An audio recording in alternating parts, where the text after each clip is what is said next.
We just spent a week at CES sifting through thousands of exhibitors that come to show off their latest tech.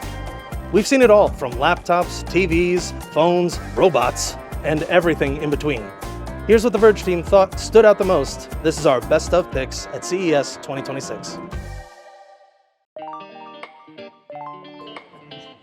I never thought I'd be barefoot on the CES floor. So my pick for best health tech of CES 2026 is the Withings Body Scan 2. Now, it's a smart scale, but it's a little bit different in that Withings is trying to reposition the idea of weighing yourself into a longevity station. Longevity tech is a big trend here in the health tech sector, and Withings is basically divided it into two pillars. One is going to be cardiovascular health and one is going to be metabolic health. Now, usually with metabolic health, it's got to be invasive. It's a blood test or it's a urine test, which is a little messy. This uses your foot sweat. There's actual science behind that. It's not complete mumbo jumbo garbage, but what I really like about this is that it's a scale. You know how to use a scale. The fact of the matter is that using a scale is usually a quite loaded experience. We all have a lot of emotions and feelings towards weight, but weight is often a really misunderstood health metric in the context of all of your health. So repositioning it as a longevity station where you're measuring a whole bunch of different health metrics a couple of times a week and seeing what your weight is in the context of your entire health, I think it's a really smart idea and something that we need to have more education about going forward. So that's why I chose this one. There's been a lot of longevity tech at this show. So much of it has involved blood or pee and other bodily fluids. I'll take the foot sweat. And my next pick is for best wearable, and that is L'Oreal's LED face mask. I gotta say, wearables was a little disappointing at this year's show, but this, let me tell you, I really hate it when people ask me about LED face masks, whether they should buy it, mainly because as a category, it's full of snake oil. What I liked about L'Oreal's product is it's actually taking the concept of a sheet mask, something that a lot of skincare nerds already know how to use, and it's just condensing the steps of your skincare routine with a thin, flexible mask. And what is the number one rule of wearable tech? Verge readers will know, I keep saying this. It has to be comfortable to wear. Most LED light masks, they're not comfortable to wear. And a lot of these mask makers don't talk about FDA clearance. They don't talk about precise wavelengths of light used.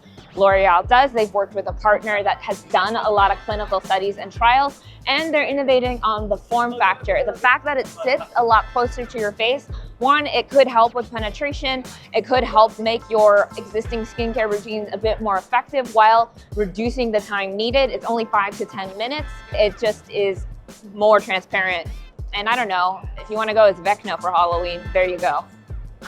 It does look a little creepy, but I don't think you could have an LED face mask that isn't creepy. Anyway, we don't know price yet. They are planning on 2027 for a launch, but it is pending FDA 510K clearance. There you go. My pick for best laptop of CES 2026 is this right here, the Asus ROG Zephyrus Duo. It's a dual screen gaming laptop with two 16-inch OLED displays and a detachable keyboard deck and trackpad. You can set it up like a clamshell, or you can use it in this kind of manner as an up and down dual monitor setup or side by side. A lot of versatility. We don't know the price just yet, but the bottom line is this.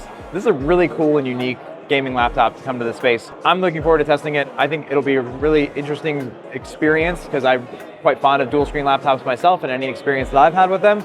And I really like dual monitor, big monitor setups. This gives you a taste of that in a portable form factor that should be powerful to play most games at some pretty high specs, and also ideally, hopefully, have battery life that should last you for most or all of your day.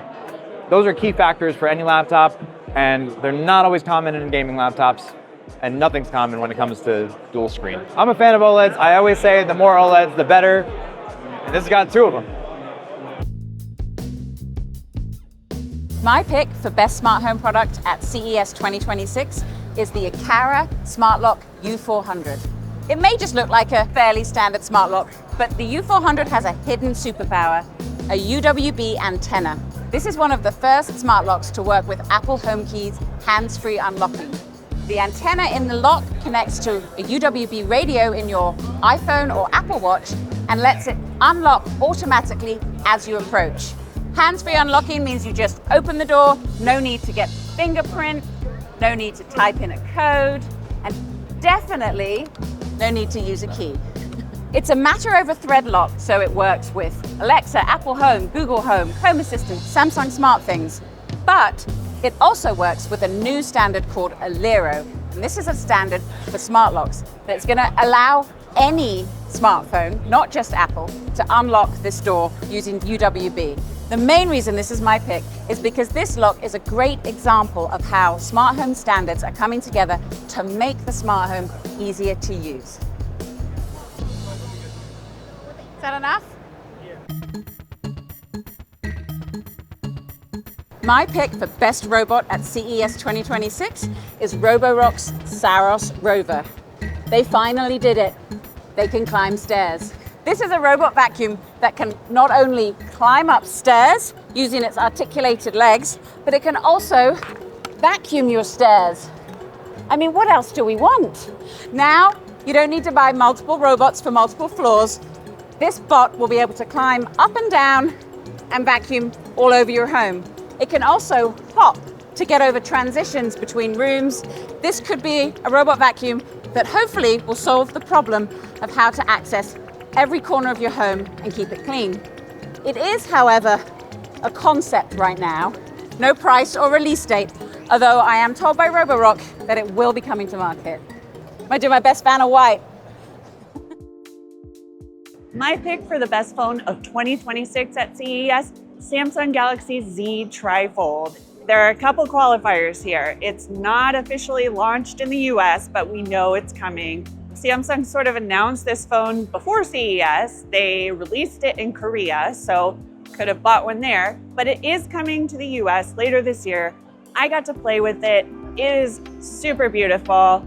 You have a huge 10-inch screen on the inside, and I'm hoping that that is the screen that's gonna allow me to fire my laptop. And I can control it with the keyboard, I can set it up, bring it to the coffee shop. I have all kinds of ideas for it. It's a luxury item. It's going to be super expensive, I'm sure. We don't have an official price. The Galaxy Z Fold 7 is $2,000 and it has one hinge. So I don't know, do the math. It's gonna go up from there. But this is a real working product. They were talking about it a year ago and teasing it like it might happen. It's not the first trifold phone. Huawei got that honor, but definitely one of the coolest things I saw at the show. The coolest thing. My pick for the best TV is the TCL X11L. Now the reason I'm choosing this TV is because of two new technologies that the company is implementing. We have newly reformulated quantum dots and a brand new color filter. And the combination of these two technologies allows this TV to achieve up to 100% of BT 2020. And it will be the only LED TV that will include this technology in 2026. But I do expect that other companies will eventually implement these. Now the TV does get exceptionally bright. TCL is rating it for 10,000 nits. Do we need that much brightness? I don't think so. But the thing with this X11L is that they're really more focusing, in my mind, on the color accuracy. And I hope that that will become a trend. The TV itself is not cheap. We're looking at about $7,000 for the smallest size, which is 75 inches. The 85-inch is $8,000 and the 98-inch is 10 grand. Now, do I recommend you spend up to $10,000 for a TV? I might hold off a little bit on that. But the interesting thing about this is that this combination of these technologies will likely filter down into some more affordable models as 2026 goes on, maybe, but definitely into the following year. And my pick for best audio of CES 2026 are the Fender Mix headphones. Now these are the first headphones that Fender has released. They are solidly built, they're comfortable on your head, they have a good amount of clamping force but not too much, and they also sound great. I was a big fan of the tuning the moment I put them on my head. And you'll be able to listen to them for a long time. Battery will get you 100 hours or 52 using the ANC. And the ANC performed pretty well. I mean, I was in a hall here at CES and I put them on, and they did a really good job of blocking out a lot of the extra noise. The other great thing about the battery is it's replaceable. So when your rechargeable battery starts to lose its juice, easily replace it and put the ear cup back on and you are good to go. Now under the other ear cup is a dongle, a USB-C dongle, so you can listen to your headphones wirelessly with Auracast. One thing to say about that though is the Auracast transmission will only be receivable by Fender headphones. I really enjoy my time with these headphones and I look forward to getting them in and testing them longer. I think they're a great value for what you're getting with the sound quality and what seems to be really good ANC, the option of having lossless audio, and they're $299.99. For a first attempt at Bluetooth headphones, I think Fender has done a really solid job.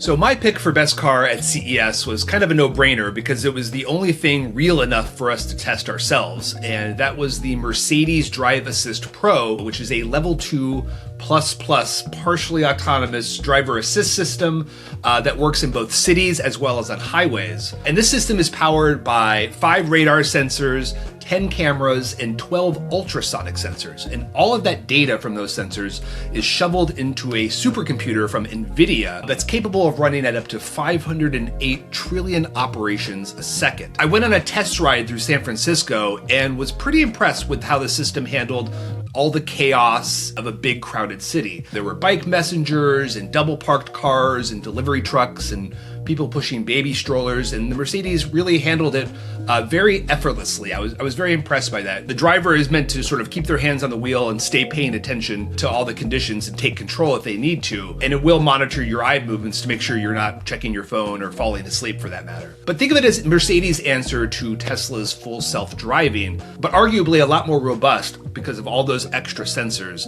as compared to Tesla's camera-only approach. Plus you've got NVIDIA's safety-certified silicon chips and AI software that's going to be in a lot more cars than just Mercedes in the years to come. So that's my pick for best car at CES. All right, so my category for best of CES 2026 is most fun. And I'm choosing Minverse by Haply. They make haptics controllers. And what that means is this controller, it has haptic feedback. So whatever you're interacting with, an object in 3D space on the screen, you'll feel it in your pen. It's something you kind of really got to experience to understand, but the demos are super cool, and playing with it in 3D modeling was really, really fun. I was using Freeform, an app that I've never used before, and I've always kind of played with 3D modeling as a hobbyist, but I got out of it because I didn't really like 2D cursors, and I never really felt like tablet would be the workflow for me. What I always wanted was something that would make it feel like I was actually molding the clay or shaping the object that I was working with. What I really liked about 3D modeling with this tool is it felt like I was carving away at clay, and it was so intuitive, so tactile, that I was able to carve a pumpkin and it just felt like I was playing. You might think this is some really expensive thing that might lock you out of the experience, and some of their controllers are pretty expensive, but this one, the Minverse, it is $1,500, and that might just be cheap enough to get me back into 3D modeling. And that's why Minverse is my choice for most fun at CES. Most of our CES awards have been practical, sensible products that you can and maybe should go and buy this year. This is not that. This is our irrational award of CES 2026. The thing that we love, even though we know we really shouldn't. Ecovacs Lil Milo. It is a fluffy little robot toy dog that doesn't really do very much more than just sit there and be a fluffy little robot toy dog. It's cute and it's cuddly and it wags its tail and it cranes its head around from side to side and even reacts when you give it scritches behind its ear. And that's it. There is no more. It's just really darn cute. The AI side of the whole thing is that it's packed with sensors. It's got a camera, it's got a microphone, and it's got various touch sensors so that it knows when you're giving it scratches and scritches and belly rubs in the right places. It can recognize its owner and regular visitors, and it reacts to their presence. If you're sad, it will behave differently to if you're happy, at least as best as it can tell. In theory, over time, it develops its own personality, it develops its own relationship with you. And within the accompanying app, you can actually see its emotional levels as well. CES has been packed with other AI toys this year, and there's been a really big divide. Some do loads, and they pack AI chatbots inside, and they have interactive games and all sorts of stuff. The Lil Milo is the best of this other category that is just kind of cute. They're companions is the idea, and in fact, Ecovacs, like many of the other companies in this space, aren't even really pitching these as toys. They're saying they're great for lonely people, or people who want pets but can't because of allergies. So maybe that means there is a small little niche market for this. But for most of us, you shouldn't buy Lil Milo. I have to reiterate, it does not do anything. But we're being irrational here. And when it's this darn cute, it can get away with not doing anything.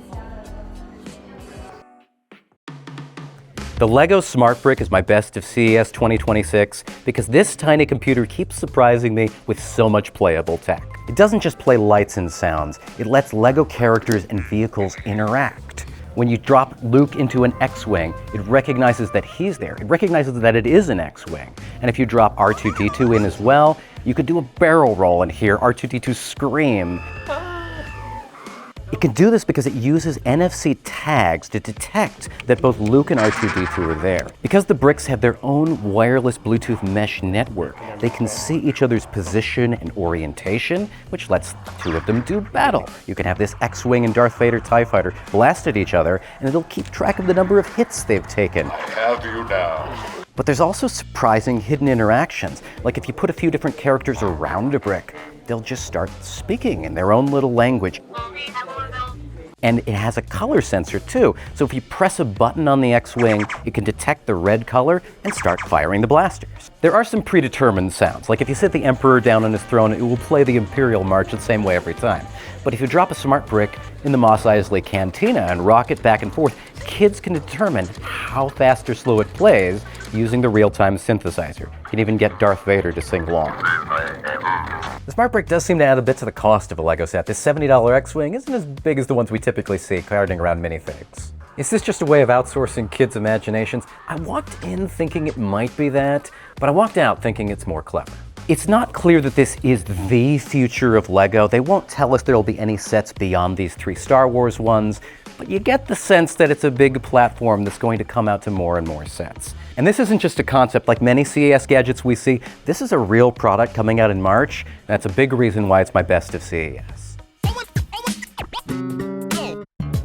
So that's a wrap on CES 2026. It's going to be a year of trifolding phones and self-driving cars and vacuums with legs and, I guess, fake dogs. We're in the future, whether we're ready or not. Let us know what you liked the most that you saw, and if you want to check out our full best of coverage, you can check it out at theverge.com, where we have even more categories listed. Thanks for watching, everybody.